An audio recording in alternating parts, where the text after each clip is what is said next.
जो राहुल जी का भाषण था वो बहुत ही मतलब दिल को छू लेने वाला भाषण था। उन्होंने दादी की भी याद की, पिताजी की भी याद की, और उन्होंने उदाहरण दिया टेलीफोन का कि किस तरह से टेलीफोन में बुरी खबरों को सुनाई देता है। तो उन्होंने बाकायदे सीआरपीएफ, सेना के जवानों सबको जोड़ा, कश्मीरियों को जोड़ा। इन सब से जो इतर बात ये है कि जो ये लग रहा था कि जो 21 दलों को आमंत्रित किया था, जिसमें 9 दल नहीं पहुंचे थे, जिसमें समाजवादी पार्टी, टीएमसी भी प्रमुख है, वो लोग स्पष्ट रूप से कह रहे हैं कि अभी भी विपक्ष एक है। ये बात अलग है कि वह समापन जब हुआ उस दौरान नहीं पहुंचे, लेकिन मार्च तक ये सारे दल एक हो जाएंगे। यहां तक कि टीएमसी सीधे सीधे सरकार साहब सीधे कह रहे हैं कि बिहार और बंगाल की सारी सीटें लेकर के वो राहुल जी को देंगे। यानी निश्चित तौर पे अगर वो कह रहे हैं तो ममता जी की भी इसमें स्वीकारोक्ति होगी। ये आपके लिए चिंता का विषय है? नहीं, देखिए, पहली बात तो जो आपने कहा कि राहुल जी भावुक हो गए थे जब उनके पिताजी और दादी जी का जिक्र आया, तो स्वाभाविक बात है। और वो जो राहुल जी का दर्द है हम भी शेयर करते हैं। तो राजनीति अपने स्थान पर होती है, और जो दूसरी चीजें होती हैं, मानवीय चीजें होती हैं, वो अपने स्थान पर होती हैं। तो उस दर्द को हम भी शेयर करते हैं।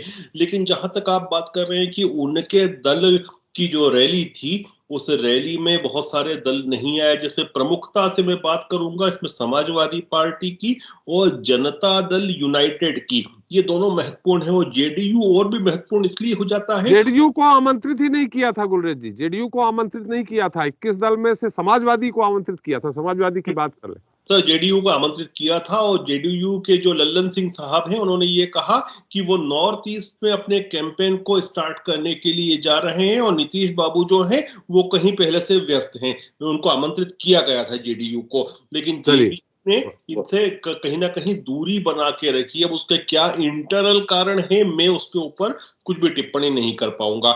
लेकिन समाजवादी पार्टी ने, आप ये समझिए कि समाजवादी पार्टी ने और ममता दीदी ने क्यों इनसे दूरी बनाई। समाजवादी पार्टी कुछ भी कहे, लेकिन किसी नुमाइंदे को तो भेज सकती थी।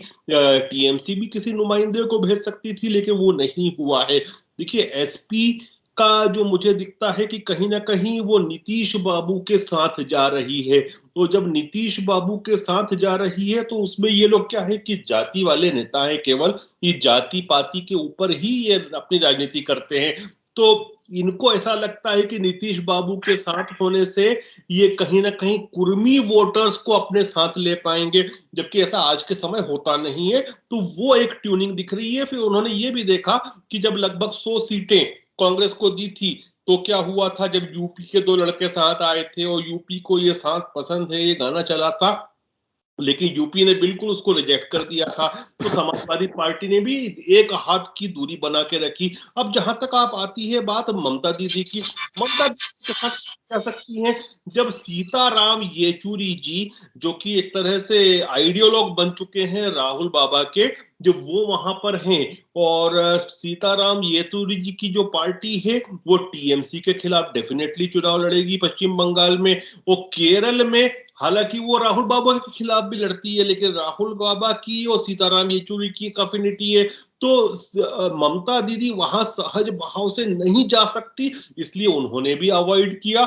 तो बस यही बात है ना कि फाइनली सामने क्या आया।